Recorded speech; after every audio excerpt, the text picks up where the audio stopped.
আসসালামু আলাইকুম রহমতুল্লাহি ওবরকাতুহু। সম্মানিত দর্শক, ডক্টর মোহাম্মদ ইউনূস এবং তার সরকার শেখ হাসিনার সোনার ভাণ্ডারের সন্ধান পেয়েছেন। আমাদের দেশে সোনা বলতে যা বোঝায় এ খুবই দুষ্ট কথা। ঠিক সেই সোনা নয়, তিনি বা তার সরকার যে সন্ধান পেয়েছেন এটার ইংরেজি হলো গোল্ড, অর্নামেন্ট, রত্ন। তো সেই স্বর্ণ ভাণ্ডার তিনি পেয়ে গেছেন। শেখ হাসিনা যেখানে সোনা লুকিয়ে রেখেছেন বা গোপন রেখেছিলেন, ইনকাম ট্যাক্সের ফাইলে তিনি গোপন রেখেছিলেন। তো সেটা একটি ব্যাংকের ভল্ট থেকে উদ্ধার করা হয়েছে। প্রাথমিক যতটুকু জানা গেছে তাতে করে মনে হচ্ছে যে 10-12 কেজি তো হবেই। অর্থাৎ যদি এক ভরিতে 1 তোলা, 1 তোলা 80 ভরিতে 1 কেজি, এখানে 850 ভরি স্বর্ণ পাওয়া গেছে। তো এগুলোর মধ্যে অনেক কিছু আছে, আমি সেগুলো পরে বলবো। তো সেক্ষেত্রে ধরুন কত হয়, 80 তোলায় যদি 1 কেজি হয় তো সেক্ষেত্রে 10-12 কেজি তো হবেই। তো আমি নিজে যেমন আসলে 10-12 কেজি স্বর্ণ একসঙ্গে দেখিনি কখনো, আমার জীবনে আমি দেখিনি।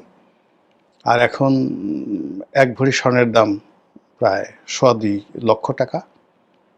আর সেই 2.25 লক্ষ টাকা ইন্টু 850, মানে সেটা গুণ করলে কত হয়? এত টাকা মানে শেখ হাসিনা শুধুমাত্র স্বর্ণ দিয়ে আছেন। তো এই কথা এবং এত বড় আবিষ্কার করা এবং এই কথা প্রচার করার পর সরকার যেটা আশা করেছিল যে সারা বাংলাদেশে একটা সিসি রব পড়ে যাবে, যে একই কথা।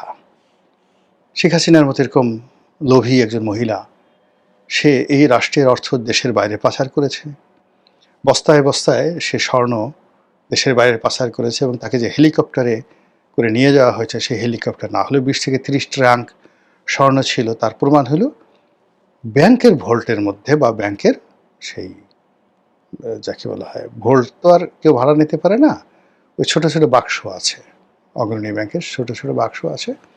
আমি জানি না এরকম একটা বাক্সতে আমার কোনো লকার নেই, যেটাকে লকার বলা হয়। এই ব্যাংকের একটা লকারে আসলে কতটুকু স্বর্ণ রাখা যায়, কতগুলো দলিল রাখা যায়, তার নামে 2টো লকার বরাদ্দ ছিল। এই 2টো লকারের আকার কতটুকু, আয়তন কতটুকু, এবং সেখানে যে সকল জিনিস পাওয়া গেছে বলে বলা হচ্ছে, যেমন সেখানে একটা সোনার হরিণ পাওয়া গেছে। আবার সেই হরিণের বিভিন্ন অঙ্গ প্রত্যঙ্গ তামা দিয়ে জোড়া দেওয়া হয়েছে। তো চিন্তা করেন যে শেখ হাসিনার, তিনি যে পাগল, তার মাথায় যে কোনো বুদ্ধি নেই এবং তার যে কোনো রুচি নেই, এটা ওনার এই সোনার হরিণ দেখলে বোঝা যায়। তিনি স্বর্ণ দিয়ে হরিণ তৈরি করেছেন, সোনা দিয়ে হরিণ তৈরি করেছেন, সোনার হরিণ, কিন্তু সেই হরিণের হাত পায়ের যে বন্ধন এটা দিয়েছেন তামা দিয়ে।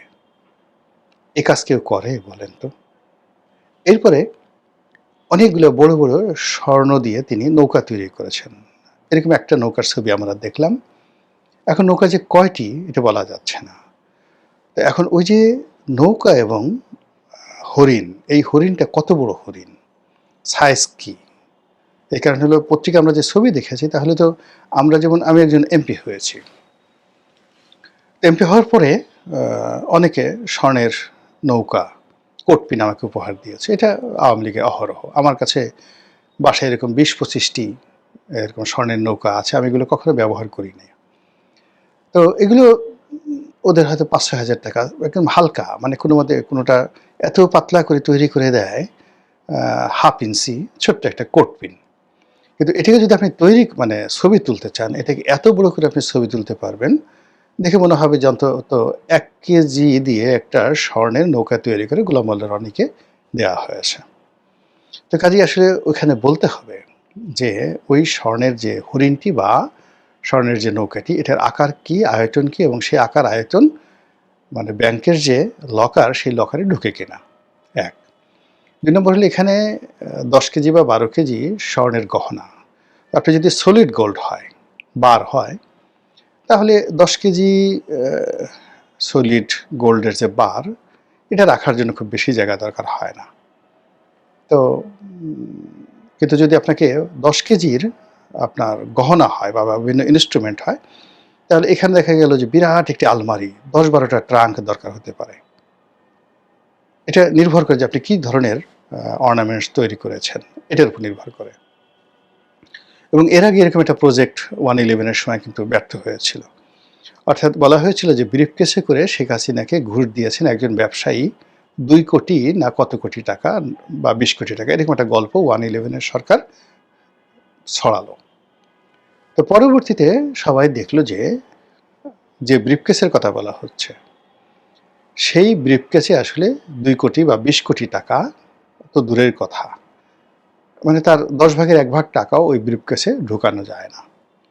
যদি এখন 1000 টাকার নোট হয়েছে, কিন্তু 11-এর সময় যে সময়ের কথা বলা হচ্ছে তখন সর্বোচ্চ নোট ছিল 500 টাকার নোট। তো 500 টাকার নোট হিসাবে যদি বান্ডেল করা হয়, তো সেক্ষেত্রে 20 কোটি টাকা যদি কাউকে ঘুষ দিতে হয়, তাহলে বিশাল বড় কয়েকটা ট্রাঙ্ক লাগে, এছাড়া সম্ভব না। ফলে কী হলো, এই যারা গল্প তৈরি করেছে, গল্প তৈরি করতে গিয়ে এরা প্রায় ফ্লপ করে। আমাদের দেশে যেটা হয় যে বিভিন্ন ধরেন গোয়েন্দা সংস্থাতে বেশিরভাগ ক্ষেত্রেই লোকজন বোকা, এরা এত যাকে বলে কতটা স্টুপিড, আপনি এগুলো মানে শার্লক হোমসের সেই বিখ্যাত দুনিয়া কাঁপানো যে গল্প, সেই দুনিয়া কাঁপানো গল্প, এবং তার যে শার্লক হোমসের যে অ্যাসিস্ট্যান্ট ছিলেন ডক্টর ওয়াটসন সম্ভবত, তা চিন্তা করেন যে শার্লক হোমস দুনিয়ার এত বড় গোয়েন্দা এবং তার চিফ মানে অফিসার, প্রধান ব্যক্তি, তো তার বুদ্ধি কোন পর্যায়ে ছিল। তিনি যে গল্পটা করছেন সেটা বলা হয় যে পৃথিবীর সর্বকালের সেরা কৌতুক। তো তার একটা গোয়েন্দা তথ্য উদ্ধার করার জন্য, গোয়েন্দা কর্ম করার জন্য কোথাও গেছেন, মাঠের মধ্যে শুয়ে আছেন। তো মাঠের মধ্যে শুয়ে থাকার পরে গভীর রাত্রে ঘুম ভেঙে গেছে। ঘুম ভেঙার পরে শার্লক হোমস দেখলেন যে তিনি অবাক হয়ে গেলেন। তো পাশে তার সহকারী ডক্টর ওয়াটসন তাকে ডাকলেন, বললেন যে উপরের দিকে তাকাও। তো উনি উপরের দিকে তাকালেন, চিতিয়ে শুয়েছিলেন, তাকালেন। জি স্যার, তাকিয়েছি। কিছু দেখতে পাচ্ছ? বলে হ্যাঁ দেখতে পাচ্ছি। কি দেখতে পাচ্ছ? আকাশে আজকে অনেক সুন্দর একটা চাঁদ উঠেছে, গভীর রাত্রি, এবং ঠিক মধ্য গগনে চাঁদ আছে, তার পাশে বেশ কয়েকটি তারকা আছে, অতটা উজ্জ্বল নয় কিন্তু বোঝা যাচ্ছে। তো শার্লক হোমস রাগ হয়ে গেলেন যে তুমি আকাশের তারকা দেখছো, চাঁদ দেখছো, কিন্তু আমরা যখন ঘুমাতে গিয়েছিলাম আমাদের মাথার উপরে যে একটা তাঁবু ছিল, আর আমরা যখন ঘুমিয়েছিলাম তখন চোর এসে আমাদের তাঁবুটা যে চুরি করে নিয়ে গেছে, এখন যে আমরা খোলা আকাশের নিচে, এটা কি দেখতে পাচ্ছ না? তো এই হলো গোয়েন্দাদের জ্ঞান বুদ্ধির সীমা পরিসীমা। তো এই সকল রাজনৈতিক প্রতিপক্ষকে দমন করার জন্য যে নাটকগুলো তৈরি করা হয়, ড্রামাগুলো তৈরি করা হয়, এই সকল ড্রামাগুলোই আসলে এই গোয়েন্দা সংস্থার লোকজন করে, এবং তারা সবসময় কাঁচা হাতে কাজগুলো করে। এরাই সেই রিচার্ড নিক্সনকে ডুবিয়েছে সেই ওয়াটারগেট কেলেঙ্কারির মাধ্যমে। বাংলাদেশে যে সকল মানে অপকর্ম হয়েছে, এই সমস্ত কিছুই সরকারের পতন হয়েছে কিন্তু গোয়েন্দাদের ব্যর্থতার কারণে। এখন এরকম শেখ হাসিনার এরকম সোনা গহনা নিয়ে যে সকল গল্পগুজব হচ্ছে, সে সমস্ত গল্পগুজব পাবলিককে বিশ্বাস করানো যাচ্ছে না। মানুষজন হাসাহাসি করছে, কিন্তু শেখ হাসিনা সাধারণ মানুষের মতো না, সে আরও দুষ্ট। তার যে আইকিউ লেভেল আপনার আমার মতো না। সে বলছে যে হ্যাঁ আমার সোনা, প্রথমে বলছে যে আমার কোনো সোনা গহনা নাই, আমার কোনো সোনা গহনা নাই, ওইগুলো ওর মধ্যে কেউ হয়তো ঢুকানো হয়েছে, ওইগুলো করাইল বস্তিতে দিয়ে দেওয়া হোক। পরে আবার উনি সাথে সাথে চিন্তা করলেন যে না, এই কথার সাথে আরও ভালো কথা আছে, সরকারকে বিব্রত করা যায়। কথা হলো যে আমি তো সাধারণ ফ্যামিলি থেকে আসিনি, আমার একটা পারিবারিক ঐতিহ্য আছে। তো এখানে এই দুটো ভোল্ট এত সালে ভাড়া করা হয়েছিল, ওর মধ্যে সেই তার শেখ কামালের স্ত্রী, শেখ জামালের স্ত্রী, তার মায়ের, তার নানার, তার দাদির সব বংশের গহনা আছে। তো সেই গহনা সে খুলতে যাবে কেন? সে গহনা আমি জীবিত আছি, চাবি আমার কাছে। তো এগুলো তো এই গহনা ভোল্ট ভাঙা মানে ডাকাতি। কেন তারা এই ডাকাতি তারা করতে গেল? এই ডাকাতি করতে যেতে হলে তো তাদের কোর্টের অনুমতি দরকার, আদালতের রায় দরকার। এইভাবে তিনি প্রশ্ন করলেন। তারপর তিনি বললেন যে আমার তো আরো গহনা ছিল, সুধাসদনে আমার গহনা ছিল, সেখানে হীরার গহনা ছিল, গণভবনে আমার গহনা ছিল, হীরার গহনা ছিল, আমি ওগুলো আনতে পারিনি, ওইগুলো ওখানে রয়েছিল, এগুলোতে লুট হয়েছে। আমি শুনছি যে ডক্টর মোহাম্মদ ইউনূসের মেয়েও নাকি ওখানে গিয়েছিল, ডক্টর ইউনূস নিজেও গিয়েছিল। আপনি বুঝতে পারেন যে দুষ্টামি কোন পর্যায়ের। ডক্টর মোহাম্মদ ইউনূস গণভবনে গেছে, গিয়ে শেখ হাসিনা হীরার গহনা নিয়ে গেছে, আর ডক্টর ইউনূসের মেয়েও সেখানে গিয়ে হীরার গহনা নিয়ে গেছে। এই কথা শেখ হাসিনা বলছে। তার দুষ্টমির লেভেলটা চিন্তা করেন যে কোন পর্যায়ে তিনি আছেন। ফলে আপনি মানে একজন লোককে ফাঁসি দিবেন, একজন লোককে ডলা দিবেন, কিন্তু সে আপনাকে সুশ্রুই দিচ্ছে, টিটকারি করছে, আপনার নাকের মধ্যে সেই নস্যি ঢুকাই দিচ্ছে, আপনার শরীরে যেখানে গুদগুদি উঠবে সেখানে গুঁতো দিচ্ছে। এখন শেখ হাসিনাকে আপনি যা কিছুই করছেন, জেল দিচ্ছেন, ফাঁস দিচ্ছেন, প্রায় সব জিনিসগুলো নিয়ে তিনি স্যাটায়ার করছেন। কই আপনি দেখবেন যে সে হাওমাও করে কাঁদছে, ওরে বাবা গো, ওরে মা গো, এখন আমার কি হবে গো, আমাকে উদ্ধার করো গো, মাপ চাই গো, আর না আর না। তা না করে সে সব কিছুতেই স্যাটায়ার করছে। এটা কিন্তু ভয়ঙ্কর, ভীষণ রকম ভয়ঙ্কর। যারা শেখ হাসিনাকে বিব্রত করতে যাচ্ছেন তাদের জন্য মারাত্মক একটি মানে দুঃসংবাদ যে এই কাজগুলো হচ্ছে। আর অন্যদিকে কাউন্টারলি এখন দেখা যাচ্ছে যে এই যে বাংলাদেশে শেখ হাসিনার স্বর্ণ উদ্ধার হয়েছে, এটা হয়তো বাংলাদেশের পত্রপত্রিকা সীমিত আকারে ছাপাচ্ছে বা বলছে।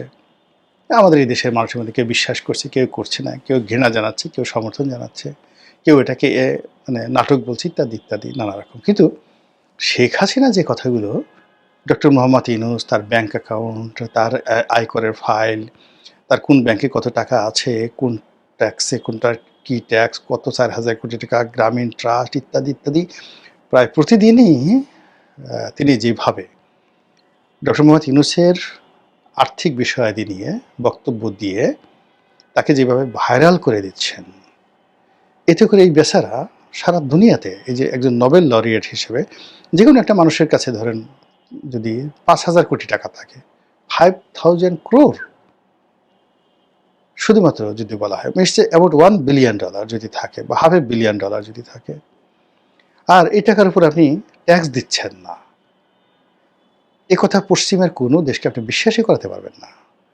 পশ্চিমাতে আপনি যত কিছু বলেন যে ক্ষুধার কসম, কোরআন শরীফ মাথায় দিয়ে আমি বলছি, আমি ইত্যাদি ইত্যাদি সব কিছু মানে যত যুক্তি বলেন না কেন, ইউরোপ আমেরিকার কোনো মানুষকে আপনি ট্যাক্স দিচ্ছেন না, এটা বিশ্বাসই করাতে পারবেন না। ও রাষ্ট্রগুলো চলে ট্যাক্স দিয়ে। ওখানে যারা ভালো মানুষ মানে তাদের 1 নম্বর সার্টিফিকেট হলো যে তারা সরকারকে নিয়মিত ট্যাক্স পরিশোধ করে কিনা। আর ও সকল দেশে, পশ্চিমা দেশে 1 নম্বর ক্রিমিনাল সে হলো যে ট্যাক্স দেয় না। আপনি চুরি করেন, ডাকাতি করেন, বাটপারি করেন, শেয়ার মার্কেট টুট করেন, কিন্তু আপনি ট্যাক্স দিচ্ছেন, you are very good man. তো এই যে ডক্টর মোহাম্মদ ইউনূসের যে পশ্চিমা যে ইমেজটিতে আছে, এই ইমেজটা শেখ হাসিনা বুঝে গেছে। বুঝে গিয়ে তাকে শুধু বারবার প্রমাণ করতে চাচ্ছে যে ডক্টর মোহাম্মদ ইউনূসের বাংলাদেশে এত টাকা আছে, বিদেশে এত টাকা আছে, এবং এই টাকা সে বাংলাদেশেও ট্যাক্স দেয়নি, এবং এই দেশ থেকে টাকা নিয়ে যে বিদেশে সে বিনিয়োগ করেছে সেখানেও কি পরিমাণ ট্যাক্স দিচ্ছে তোমরা খোঁজ খবর নাও। ফলে কি হলো, আমরা বাইরে থেকে দেখছি শেখ হাসিনার স্বর্ণের